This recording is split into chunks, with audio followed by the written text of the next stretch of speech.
માત્ર ઘરમાં રહેલી 4 સામગ્રીથી માવો, ક્રીમ કે ખાંડ વાપર્યા વગર કાળી દ્રાક્ષની આ ટેસ્ટી કુલ્ફી બનાવીશું, જે એકવાર ખાશો તો આખી જિંદગી એનો સ્વાદ નહીં ભૂલો, એટલી ટેસ્ટી અને ક્રીમી લાગે છે.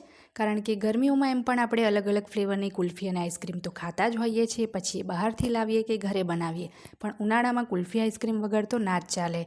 તો એકદમ સોફ્ટ ક્રીમી આ કુલ્ફી બને છે. તો ચાલો બનાવવાનું શરૂ કરીએ. તો સૌપ્રથમ આપણે ગેસ ઉપર એક કડાઈ ગરમ કરવા મૂકીશું. એમાં 2 કપ જેટલું એટલે કે અડધો લીટર જેટલું આપણે ફૂલ ફેટ દૂધ લેવાનું છે. હવે દૂધ ગરમ થાય એ પહેલાં જેમાં 1/2 ટેબલસ્પૂન કોર્નફ્લોર અને 3 ટેબલસ્પૂન જેટલું એમાં મિલ્ક પાવડર ઉમેરી દઈશું. જે 10 રૂપિયાવાળું મિલ્ક પાવડરનું પાઉચ આવે એ આખું એક પાઉચ તમે એમાં એડ કરી શકો છો.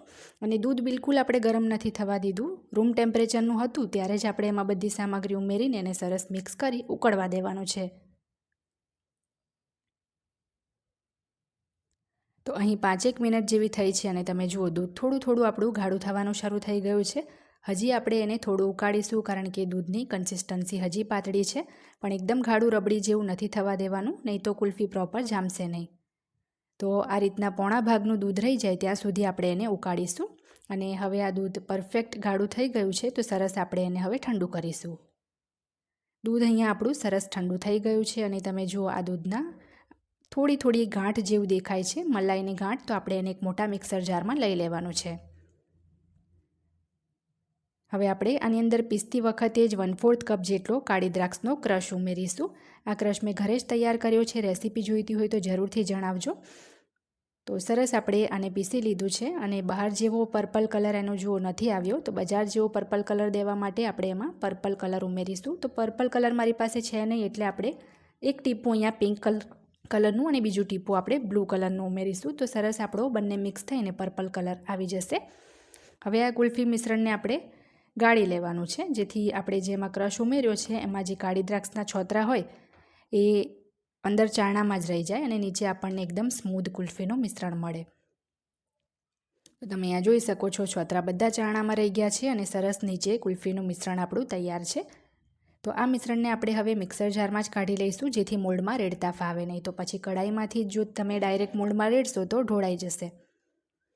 તો હવે આપણે એને એલ્યુમિનિયમના કુલ્ફી મોલ્ડમાં સેટ કરી લઈશું. જો પ્લાસ્ટિકના મોલ્ડ હોય તો એમાં પણ તમે આ કુલ્ફીને સેટ કરી શકો છો.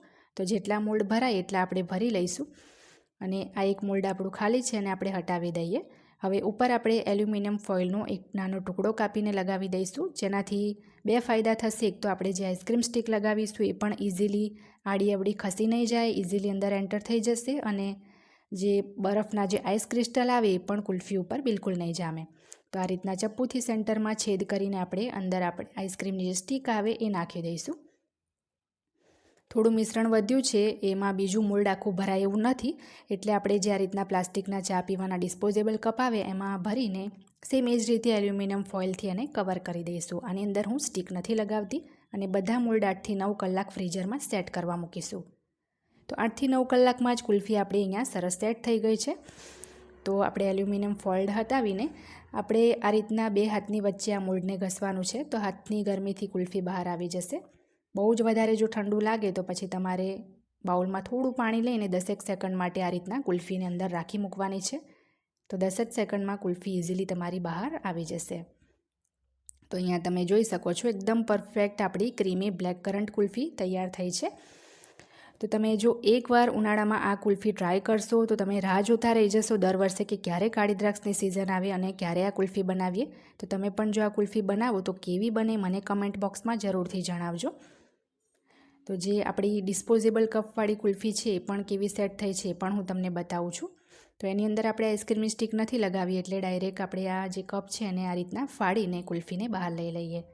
આની અંદર સ્ટિક લગાવી હોય તો પણ તમે લગાવી શકો છો, પણ આને આપણે કટ કરીને જ સર્વ કરીશું.